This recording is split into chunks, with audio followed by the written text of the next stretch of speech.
Hola, soy Andrés y esto es un dato nuevo sobre el Tetris.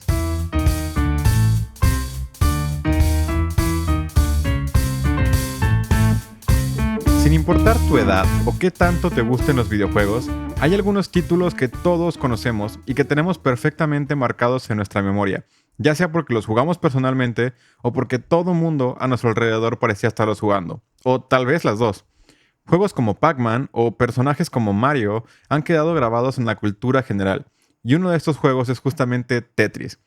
Pero detrás de este exitoso, aunque simple juego, hay una historia de peleas legales bastante enredada, no solo entre compañías, sino hasta con el mismo gobierno de la Unión Soviética.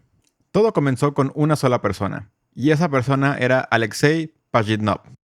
En 1984, Alexei Pajitnov trabajaba como investigador de la Academia Soviética de Ciencias en Moscú. Como parte de la carrera espacial y la Guerra Fría, Alexei, como muchos otros niños en la Unión Soviética y Estados Unidos, había sido preparado en ingeniería y computación, y ahora, como investigador y maestro en matemáticas aplicadas, trabajaba en proyectos para el gobierno soviético y la KGB, como inteligencia artificial y software de reconocimiento de voz. El centro de investigación soviético no tenía los mejores recursos. Todos los investigadores tenían que compartir una sola computadora de esas enormes que ocupaban todo un cuarto, hasta que algunos investigadores pudieron conseguir su propia computadora personal, una Electrónica 60. Esto era un gran avance, pero comparada con la tecnología del resto del mundo, seguía siendo completamente anticuada. Era una copia soviética de una computadora que había salido hace 9 años atrás y ni siquiera mostraba gráficos. Pero aún así era un gran avance y les daba la oportunidad de tener su propia estación personal y usarla para trabajar en sus propios proyectos cuando podían. Un compañero del centro de investigación, llamado Dmitry Pavlovsky, había comenzado a programar videojuegos desde que usaban la computadora gigante, compartida, y juntos tuvieron la idea de programar varios videojuegos y venderlos en un solo paquete. Para eso, unieron al equipo a un nuevo miembro, un programador prodigio de 16 años recién llegado al centro de investigación, llamado Gerasimov, que les ayudaría a convertir sus proyectos de los viejos equipos a las modernas, entre comillas, PC. Pensando en qué videojuegos crear, Alexei se inspiró en un juego de mesa llamado Pentamino. El juego consistía en arreglar varias formas geométricas, muy parecidas a las del Tetris moderno, en un cuadrado hasta llenar cada hueco, como una especie de rompecabezas o juego de acertijo. Inspirado en esto, Alexei creó en 6 días el primer prototipo de su juego, que se llamó en ese momento Genetic Engineering. El objetivo era simple. Había que ordenar las piezas que se te daban para llenar la pantalla, tal como el juego real. Para no sobrepasar las limitaciones de su electrónica 60, bajó el número de cuadros de cada pieza de 5 a 4 y las llamó tetraminos. Funcionaba, pero era muy aburrido. Una vez que lo resolvías ya no había absolutamente nada más que hacer. Para hacerlo más entretenido, tuvo la idea de reducir la pantalla para simular una especie de modo vertical y hacer que las piezas aparecieran de forma aleatoria y fueran cayendo hasta el fondo de la pantalla. Así ningún juego sería exactamente el mismo. Y por último, se le ocurrió que cada que completaras una línea, esta desapareciera. Así el juego podía ser virtualmente eterno, y se volvió extremadamente adictivo incluso para él. Esta nueva revisión del juego se llamó Tetris, juntando tetra, de los 4 bloques que armaban cada pieza, y tenis, que era su juego favorito. Y empezó a volverse popular entre los científicos del centro de cómputo, donde Alexei lo distribuía gratis para que la gente le diera comentarios. Viendo el éxito del juego, quiso mostrarlo a todavía más gente, pero necesitaba que el juego funcionara en las computadoras modernas, las IBM, y no solo en su vieja Electrónica 60, que solo se ocupaba en Rusia. Y aquí es donde el chico, de 16 años, Gerasimov, entraba en juego. No solo creó rápidamente una versión compatible con IBM, sino que además le agregó gráficos, color, puntaje y niveles. Aunque el juego era muy bueno, su intento de venderlo realmente no fue tanto, en parte porque la idea de empezar un negocio independiente en la Unión Soviética era extremadamente inusual. Además, el equipo había desarrollado el juego en equipo e instalaciones de la Academia Soviética de Ciencias en Moscú, así que técnicamente el juego era propiedad del gobierno. Para no desperdiciar su trabajo, el equipo decidió dar copias gratuitas del juego a sus amigos y a cualquier persona que le interesara. Y poco a poco la gente siguió copiando y pasando el juego por toda la Unión Soviética, hasta que eventualmente llegaría a Hungría, donde daría el gigante paso de cruzar la gran cortina de hierro de la Unión Soviética.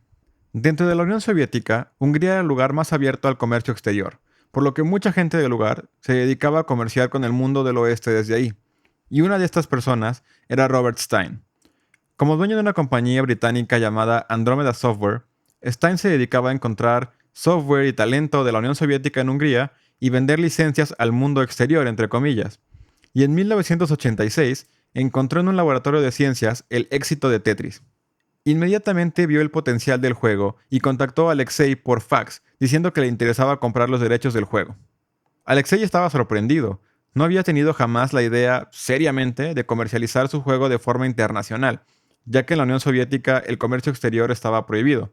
Y de hecho ni siquiera había leyes para eso o para la propiedad intelectual de software. Tras conseguir que le ayudaran a traducir su respuesta de ruso a inglés, Alexei respondió el fax con un simple «Sí, estamos interesados. Nos gustaría hacer este trato».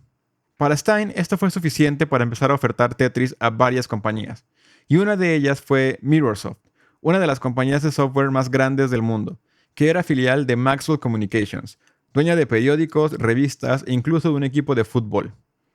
Stein consiguió un trato donde Mirrorsoft tendría los derechos de Tetris en Europa, y su compañía hermana Spectrum Holobyte compraría los derechos en Estados Unidos y Japón a cambio del 7.5 y 15% de regalías respectivamente.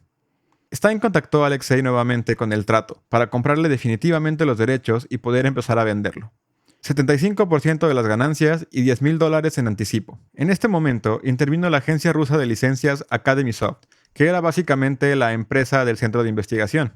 Y desde este momento AcademySoft llevó a cabo todas las negociaciones por la parte rusa. Accedieron a la venta indicando que el trato solamente era para la versión compatible con IBM y que cualquier otra versión se trataría en el futuro. El acuerdo verbal estaba listo, pero nunca se firmó ningún documento.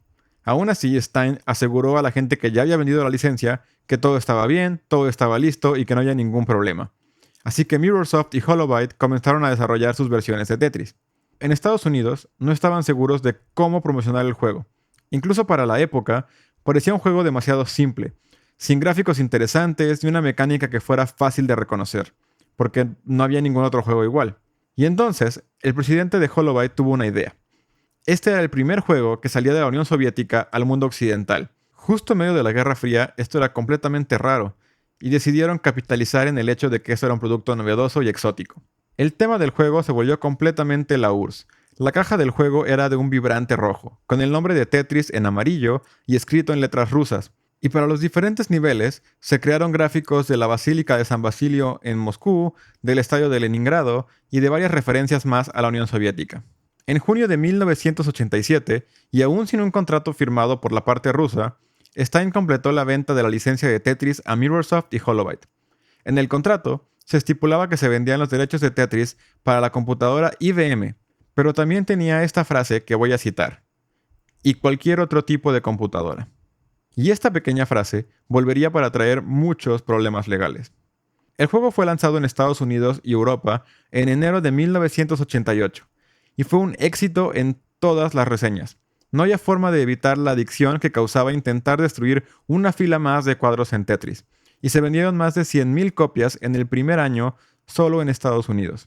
Mientras todo esto pasaba, Alexei seguía en Rusia trabajando en su día a día sin enterarse de nada de esto, y desarrollando otras aplicaciones. A uno de estos otros proyectos le vio futuro e intentó vendérselo a una nueva agencia gubernamental llamada ELORG, encargada de la importación y exportación de hardware y software de la Unión Soviética. En su reunión con el presidente de ELORG, llamado Alexinko, Alexei mencionó casualmente los problemas que estaba teniendo para licenciar Tetris, e inmediatamente fue detenido por Alexinko. Resulta que Academy Software, quienes llevaban a cabo las negociaciones, no tenían ningún derecho de comercializar bajo la ley soviética. Esto era tarea única y exclusivamente de ELORG, aunque ni siquiera sabían que Tetris existía. Y a partir de ese momento tomarían control total de toda su comercialización. En Londres, Stein, al enterarse de esto, se encontró a sí mismo sin el derecho al videojuego que acababa de vender. Amenazó con crear un escándalo internacional que haría quedar mal a la Unión Soviética en el comercio internacional si no le mantenían los derechos que él reclamaba haber obtenido legalmente. Tras una larga discusión, se acordó que Stein viajara a Moscú para llegar a un acuerdo. Tras 4 días de negociación, por fin se firmó un contrato que estipulaba que Stein tenía los derechos para Tetris para, y cito, diferentes tipos de computadoras. Esta frase también hay que recordarla. Por fin Stein podía estar tranquilo con su venta e informar a las compañías que todo estaba bien. A partir de eso, planearon pronto obtener los derechos para desarrollar Tetris en consolas portátiles y máquinas tragamonedas, o maquinitas. y Stein aseguró que estaban casi listos. De este momento en adelante, los derechos de Tetris pasarían por todavía más compañías y muchas más complicaciones. Mirrorsoft vendió los derechos de maquinitas y consolas portátiles a Atari en Estados Unidos y Japón. Todo esto basándose únicamente en que Stein aseguraba tener el trato casi cerrado, aunque nada estaba firmado. Sin embargo, Stein no contaba con que el org era mucho más feroz negociando de lo que pensaba, y no cedían los derechos que él buscaba, ya que seguían sin recibir dinero que merecían por regalías de Tetris a casi 6 meses de su lanzamiento. Stein aseguró que el dinero estaba en camino, pero el org se negó a hacer ningún otro tipo de negociación hasta que se les pagara, y además exigieron un cargo de 5% por cada mes de pago tardío que hubiera, si es que se querían hacer futuros tratos para los derechos de Tetris. Stein estaba contra la espada y la pared, y aquí entra todavía otro jugador a la escena, una persona llamada Hank Rogers. Él era un desarrollador de videojuegos y dueño de la compañía Bulletproof Software, que además trabajaba afiliado a Nintendo. Hank vio Tetris en una convención y sabía que estaba viendo un éxito. Decidió perseguir los derechos de vender el juego en Japón. Averiguó que estos derechos le pertenecían a Holobyte, así que negoció directamente con ellos, y llegó a 2 acuerdos. Uno para vender la versión de computadora y otro por los demás derechos como maquinitas y consolas. Cuando el presidente de Holobyte llamó a Mirrorsoft para informar de la venta, se llevó la sorpresa de que estos derechos ya se habían vendido a Atari sin que nadie le dijera. Estaba furioso, pero no había nada que pudiera hacer. Como compañía filial a Mirrorsoft, Holobyte simplemente tenía que obedecer. Apenado, contactó a Hank para informarle del problema. Podía vender el juego en computadora en Japón, pero si quería los demás derechos, tendría que negociar directamente con Atari. Hank hizo justamente eso y se puso en contacto con Atari, solo para enterarse que los derechos ya habían sido otra vez vendidos, pero esta vez a Sega. Negociando, pidió al menos tener los derechos de Tetris para consola, ya que quería hacer una versión para la consola de Nintendo, Famicom, y al menos eso fue lo que pudo conseguir. En noviembre de 1988, la versión de Hank para PC y Famicom salió a la venta en Japón, y vendió más de 2 millones de copias. Todos estos negocios se hicieron sin que Mirrorsoft realmente tuviera jamás los derechos que vendió y que pasaron por tantas manos. Nintendo estaba a punto de lanzar el revolucionario Game Boy, y estaba buscando un juego que pudiera incluir en la consola para venderla lo más posible. Y Tetris parecía el juego ideal. Después de haber visto todo el rollo que tuvo que hacer Hank para conseguir los derechos, comenzaron a sospechar que algo había raro en esa red de licencias y derechos, y que tal vez nadie tenía los derechos para consolas portátiles. Así que Nintendo le encargó a Hank conseguir esos derechos, y de hacerlo, se los comprarían directamente a él. Hank le hizo una oferta a Stein en Londres. Ahora Stein estaba lidiando con 2 ofertas por los derechos portátiles. Una de Mirrorsoft, que de hecho ya los habían vendido pensando que eran suyos, y una de Hank por Nintendo. Y los rusos aún no contestaban. El org aún no recibía pagos por Tetris. Y para arreglar todo este asunto, habían nombrado a un nuevo director, Nikolaevich Belikov, para encargarse de esto. Por un lado, Stein necesitaba conseguir los derechos portátiles para dárselos a Mirrorsoft. Por otro, Hank los quería para vendérselos a Nintendo. Y por último, Mirrorsoft estaba harto de que Stein no progresara, aun cuando ellos ya habían vendido los derechos y sabían que otras compañías intentaban tenerlos. Así que Kevin Maxwell, que era el hijo del dueño de todo ese imperio corporativo, decidió encargarse personalmente del asunto. Sin saberlo, estas 3 personas volaron al mismo tiempo a Moscú en un intento desesperado para conseguir los derechos. Hank fue el primero en llegar y en reunirse con Belikov y Alexei. La gente de el org buscaba tener una relación con alguien de Occidente que no fuera Stein, porque estaban hartos de que no les pagara. Y Alexei y Hank se llevaron muy bien por ambos ser programadores y fanáticos de los videojuegos. Así que la reunión fue un éxito. Al día siguiente, el trato fue planteado y se firmó el contrato por los derechos portátiles de Tetris. Contento, Hank les prometió un pago inmediato y les presumió un cartucho de Tetris para Famicom que había traído como prueba de su éxito. Esto fue una muy mala idea. Los rusos nunca habían escuchado de Nintendo ni habían accedido a que se hiciera esta versión del juego. Hank comentó que le había comprado los derechos a Atari, pero ellos tampoco tenían idea de qué era Atari ni de qué estaba hablando este hombre. Toda la red de licencias vacías salió a la luz. Hank explicó todo lo que estaba pasando fuera de la Unión Soviética con los derechos, e, inteligentemente, aseguró no haber sabido que todo esto era una mentira y que quería hacer las cosas de la manera correcta con ellos. Así que les ofreció hacer un pago por todas las copias vendidas por Nintendo en Japón al día siguiente. Los rusos estaban bastante complacidos con él, aun con toda la confusión de lo que estaba pasando, y en agradecimiento le ofrecieron la posibilidad de comprar los derechos de Tetris para todos los formatos. Sin saber que eso estaba pasando, Stein llegó a Rusia unos pocos días después. Cuando por fin pudo reunirse con Belikov, este no quiso hacer mucha plática. Simplemente le entregó un nuevo contrato. Stein estaba confundido, ya que ya tenían un contrato, y él venía a negociar nuevos derechos. Pero Belikov dijo que esto era una enmienda al contrato original, y que no discutiría nada más hasta que no se firmara. Cansado y apresurado, Stein leyó el contrato esa misma noche.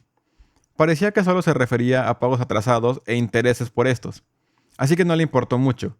Se consideraría una adición al contrato original y sería una enmienda retroactiva, pero valía la pena con tal de conseguir los nuevos derechos. Además, considerando que no se les había pagado nada todavía, parecía razonable. Lo que no leyó fue que en esta corrección se agregaba una definición de computadora que el contrato original no tenía. ¿Recuerdan que el contrato original era para la IBM y cualquier otro tipo de computadoras? Stein interpretó como que incluía consolas caseras de videojuegos, pero con esta nueva corrección se definía computadora como, y cito, computadoras personales que consisten de un procesador, monitor, unidad de disco, teclado y sistema operativo. Esta definición deja a las consolas de videojuegos claramente fuera, y al ser retroactivo, hacía que toda la producción de Tetris para consolas hasta el momento fuera completamente ilegal. Al día siguiente, Stein volvió y firmó la enmienda del contrato, listo para discutir los derechos de consolas portátiles y maquinitas. Pero Belikov no cedió. Él secretamente ya sabía que iba a vender los derechos a Nintendo. Mencionó que no estaba en posición de discutir los derechos portátiles, pero que le daría los derechos de maquinitas si podía pagar $150,000 de adelanto en 6 semanas. Parecía un precio excesivo, pero Stein estaba desesperado y decidió aceptar. Mientras todo esto pasaba, Kevin Maxwell, de Mirrorsoft, ya había llegado a Rusia también. En su junta con Belikov, unos días después, él le mostró el cartucho de Tetris para Nintendo que acababa de conseguir. Maxwell no tenía idea de qué era, ya que no estaban bien enterados de toda la cadena de licencias que se había creado después de su venta original, y asumió que era una copia pirata de Tetris. Para Belikov, esta ignorancia fue la prueba suficiente de que nadie realmente tenía los derechos del juego. Maxwell, sin saber qué estaba pasando, siguió insistiendo en obtener los derechos para consolas y maquinitas.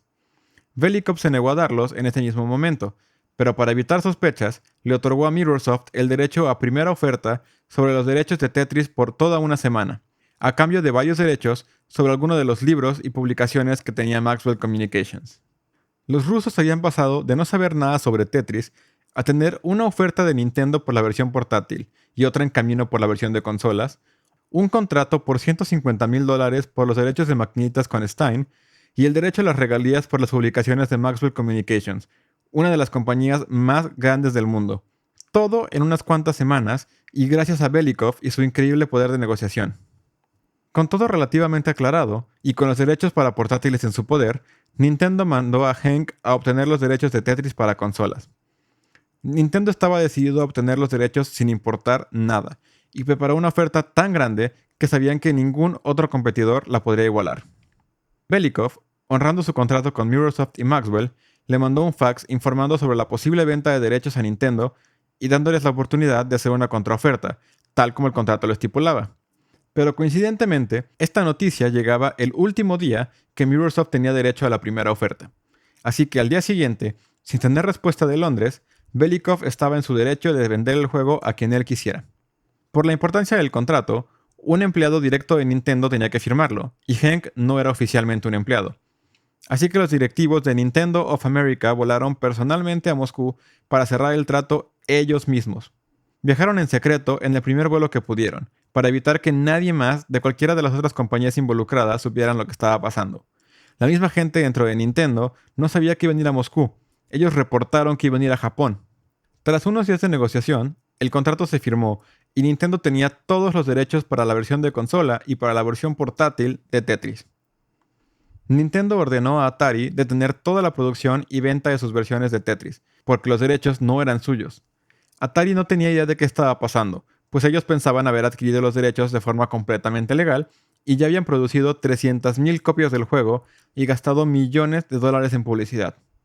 Atari le informó a Mirrorsoft lo que estaba pasando y cómo Nintendo aseguraba tener los derechos que ellos creían tener. Mirrorsoft no iba a permitir que eso sucediera, y Maxwell padre se involucró. Como uno de los empresarios más importantes del mundo en su momento, Maxwell tenía conexiones con los más altos mandos rusos y con el mismo Gorbachev, que en este momento era secretario general de la Unión Soviética. Las autoridades rusas se involucraron buscando qué había pasado en los contratos y cómo ayudar a Maxwell. La misma KGB entró a El Org y confiscó todos los documentos para examinarlos. Pero no había nada que hacer. Legalmente, lo que había hecho Belikov era completamente legal y correcto. Maxwell y Mirrorsoft tenían que desistir. Mientras todo ese proceso pasaba, Atari había aplicado una patente en Estados Unidos por el juego de Tetris, aunque la creación claramente no era suya, y comenzaron un juicio contra Nintendo por el uso ilegal de su licencia. Rápidamente, antes de que Nintendo pudiera hacer cualquier acción legal, lanzaron a la venta su versión de Tetris y vendieron más de 150,000 copias únicamente en las primeras semanas. Cuando el juicio por fin llegó a la corte, tanto Nintendo como Atari tuvieron que detener la venta y producción de cualquier versión de Tetris que estuvieran haciendo hasta que se resolviera el asunto. Y en junio de 1989, por fin se decidió el vencedor. Bajo la definición de computadoras de las correcciones al contrato original, nadie tenía los derechos de Tetris en consola hasta que Nintendo los compró. Así que Atari había estado usando la licencia de forma ilegal y tenía que detenerse inmediatamente y retirar todas las copias que hubiera aún en el mercado. Nintendo tenía ahora todos los derechos de Tetris tanto para consolas y portátiles de forma totalmente legal. Al día de hoy, las copias originales de Tetris hechas por Atari que pueden encontrarse de la gente que logró comprar alguna a tiempo son consideradas piezas de colección y pueden llegar a ser extremadamente caras. En todo este proceso de venta de licencias por cientos de miles de dólares, el único que nunca recibió un solo centavo fue su creador, Alexei. Al ser considerado posesión del gobierno soviético, Alexei nunca vio un centavo por su creación, y seguía trabajando como investigador para el Centro de Ciencias todo este tiempo. Él, hasta el día de hoy, admite que eso jamás le molestó. Su casa era mejor que la de muchos de sus compañeros, e incluso que algunos de los directivos. Todo por el éxito del juego que había creado. Y para él la satisfacción era saber que su creación estaba siendo jugada en todo el mundo. Vivía feliz con su esposa y su hijo, y tener más dinero no le parecía importante. Cuando cayó la Unión Soviética en 1991, Hank lo ayudó a migrar a Seattle, en Estados Unidos, donde formó su propia compañía de videojuegos. Y en 1995, los derechos de Tetris expiraron. Para este punto, El Org era una compañía privada, y vendió el 50% de los derechos de Tetris a Hank y Alexei, bajo el nombre de The Tetris Company. Después de 13 años, Alexei por fin tenía derechos sobre el juego que había creado y podía recibir dinero de él. Al día de hoy, las diferentes versiones de Tetris han vendido más de 170 millones de copias, siendo la séptima franquicia de videojuegos más exitosa de toda la historia. Y las nuevas versiones siguen saliendo y siguen siendo un éxito, como por ejemplo The Tetris Effect para realidad virtual, que recibió premios al juego del año en 2018. Eso es todo por el episodio del día de hoy. La verdad es que la historia de este juego es bastante interesante, sobre todo por las vueltas que dio y cómo las compañías simplemente buscaban sacar más dinero de este juego que todo mundo podía ver fácil y rápido que iba a ser todo un éxito. Si disfrutaron el episodio, recuerden que pueden seguirnos en Facebook como Un Dato Nuevo y en Twitter como @UDNpodcast, y ahí siempre van a poder saber cuando haya un episodio nuevo. Y además en Facebook siempre publico algo extra o algo referente al episodio. Y si quieren, también pueden seguir el podcast en sus diferentes plataformas de streaming y hacerme muy muy muy feliz. Espero que les haya gustado el episodio, que les haya interesado bastante como a mí, y sobre todo espero que se hayan llevado un dato nuevo. Hasta la próxima semana.